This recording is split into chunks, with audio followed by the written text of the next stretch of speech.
Moving is already stressful enough as it is. In this video, I'm going to cover the 15 tips to make moving less stressful. Stay tuned.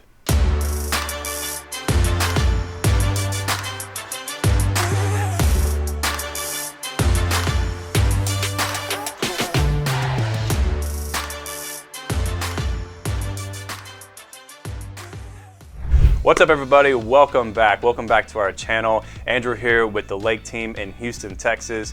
We have another fantastic video lined up for you guys today. And if you have not already and you're watching this on YouTube, go ahead and smash that subscribe button down below. At the Lake team, we try our best to produce the best real estate content to give to you guys each and every single week so you can make the most educated decision whenever it comes to buying and selling real estate. With that being said, let's move straight into today's topic, which is covering the 15 different tips when it comes to moving and how to make that less stressful.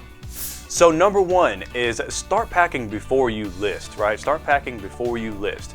And this is during the decluttering process. If you don't know what the declutter process is, I did make a video on this, when it comes to what to expect before your house is on the market. And it goes in pretty in depth on what you need to do there. But the declutter process, short and sweet example, is just getting all the clutter out of your house. Getting all the stuff, all the kids' toys, pack it all up. Books that are just all over the place, pack them all up. Photographs, pack them all up. Anything that's left on the countertops that you don't really use, pack them all up. So the best way to look at this is you're moving anyways, right? You're moving anyways, so just go ahead and get a head start on that process. That's the best way to look at it. Number two is call your utility companies and let them know that you are about to move. So get ahead of the game on that one because you don't want to get stuck with paying for utilities on a house that you no longer own. Number three, purge your closets. Now is a fantastic opportunity to go ahead and get rid of some of those old clothes that you haven't worn since probably high school, right? Ladies, this one's for you. I know if you're anything like my wife, you have a closet, probably 5 closets full of just stuff, full of clothes. Take the opportunity now to go ahead and start donating that to the less fortunate. And you don't wear it anyways. You're not going to wear it. Just stop telling yourself that you're not going to wear your T-shirt that you got in high school anymore. Just get rid of it, donate it to somebody that's less fortunate, and be done with it. That way, when you move into your new house, you don't have as much to put back in your closet. Number four, go ahead and call and schedule your moving companies. Now, if you are going to move, or if you are going to use moving companies to help you guys out with all this furniture or whatnot, go ahead and get ahead of that game, because buying and selling, especially whenever you are, let's say, doing it in prime time, prime selling season, prime buying season, movers can be backed up, a couple weeks out. So it's best to go ahead and get a head start on that as well, and go ahead and call those moving companies and get on their schedules. Number five, set your budget for moving.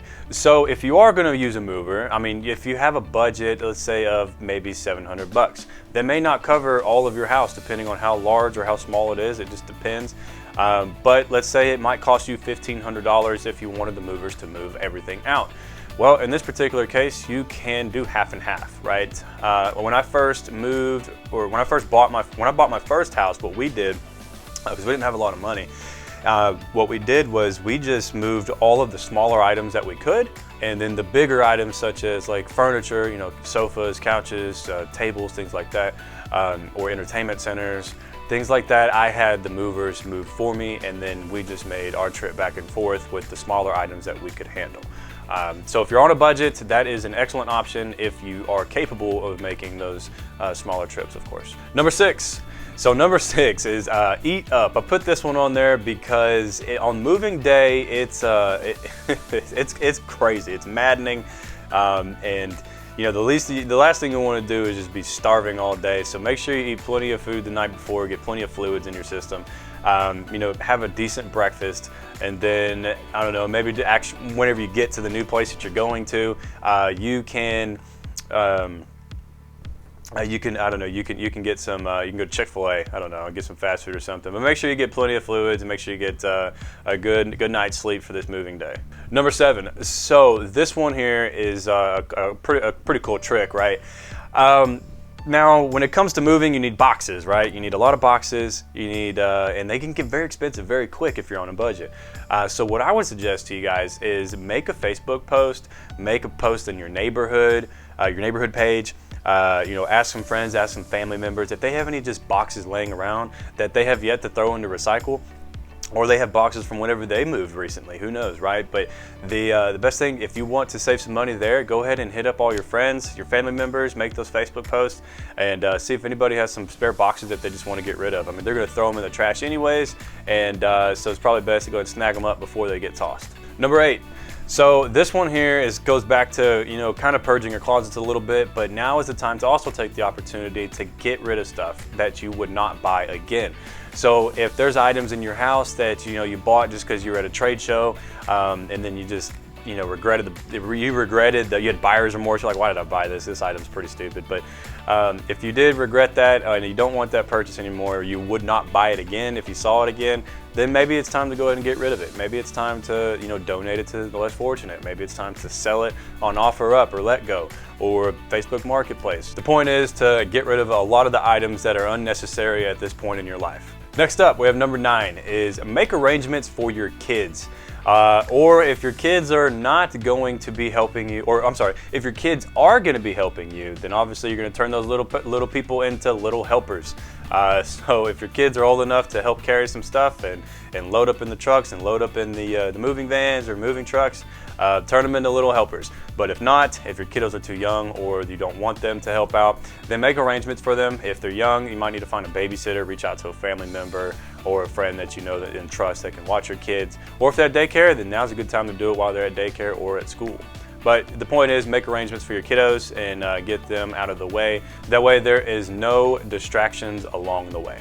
Number 10, so if you are hiring a moving company, that's fantastic, but I would highly suggest that you take all of your personal and valuable items and valuable information with you personally, right? So put them in your car, let's say jewelry, let's say all of your like documents like tax returns or birth certificates, social security cards, maybe some TVs that you don't want the movers to move because you're nervous they might break them.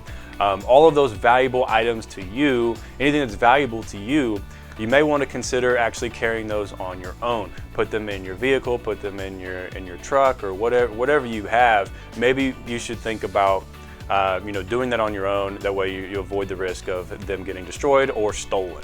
Number 11, this one is actually a pretty cool one. It helps out organize along the way you're not bouncing back and forth trying to find boxes, is color code. Color code your boxes to make it easy for the movers and easier for you to read.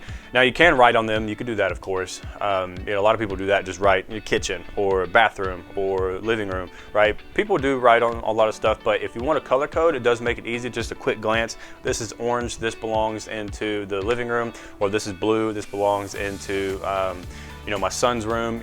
If you want to color code those boxes to get those out of the way, it helps with organization a whole lot better. Number 12, so when packing all of your breakable items such as your glassware, your cups, things of that nature, it's best to go ahead and pack it. You could line your boxes with a sheet or a quilt or whatever, and then you can use packing paper to stuff into your cups and on all your glassware and breakables. That way they do not break along the way. Last thing you want to do is open up a box and there is glass everywhere. Trust me, you don't want to go that route. So go ahead and line that box up with liners, and then use packing paper, of course, to protect the items from whenever they're bouncing around in the truck and they don't break along the way. Number 13, here's a fantastic tip for you guys. Leave all of your clothes on the clothes hangers, if you can, of course. So leave all your clothes on the clothes hangers. Reason being, if you can just take the clothes hangers off, take it off the rod in the closet, and then you bring them with you, right, in your car, or it's going to go in the moving van or the moving truck. That way you don't have to sit there and put 1,000 hangers if you have that many clothes. You don't have to put 1,000 hangers on all of your shirts and all of your stuff, right? All of your jackets, all of your clothes. You don't have to put 1,000 hangers back on there. They're already there. It's as simple as just putting them back up. Number 14, consider a short-term storage unit if you need it, right? If you are moving into a space that may not be able to fit all of your items, or you're unsure if you actually just want to keep them, or maybe you're doing some remodeling, renovations before you bring all of your stuff in there, whatever the case may be, it may be time to consider a short-term storage unit to go ahead and stow away your items safely without them getting destroyed, or maybe you're waiting to move into a bigger house, or maybe you will need to sell a bunch of items. But nonetheless, it is smart to go ahead and consider it the short-term lease or short-term storage unit. Number 15, last but not least, make sure all of your utilities are on at the new house, and then they are turned off at your old house that you just sold, right? So make sure that all those are turned off and on the old house, and the new ones are turned on. The last thing you want is to have utilities on at the old house and utilities off at the new house, right? You want that reversed.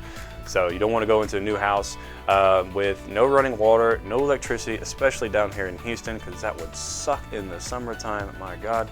But anyways, just make sure all your utilities are turned on at the new house and off at the old house. All right, guys, well, that's pretty much going to wrap it up for the 15 tips to help moving less stressful. I hope you guys enjoyed this video. Let me know what you think, or any other topics that you'd like us to cover in the comment section below. And if you have any further questions, feel free to reach out to us. You can go to our website, and you'll see all our information on there, and you can reach out to us directly.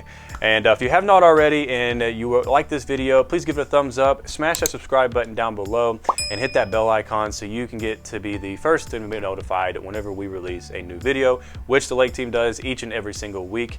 And with that being said, guys, it was a pleasure. I'm going to sign off for today. I'm Andrew with the Lake Team here in Houston, Texas, and I will see you guys next week.